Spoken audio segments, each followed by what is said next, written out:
Tam nekje pri 32-33 letih sem bil čustveno čist na dnu. Nisem imel nekih ciljev v življenju, ne.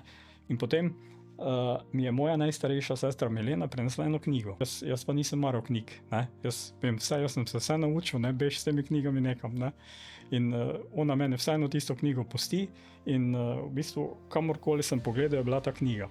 Naslov je bil Hrana za dušo in telo.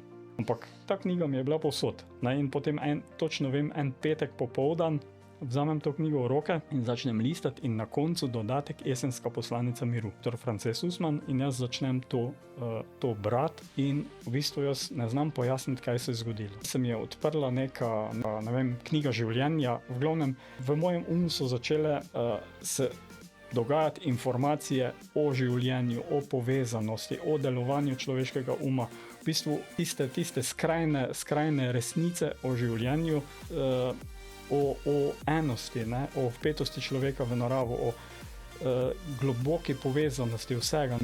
To je bilo, kot da bi se prebudil v življenju.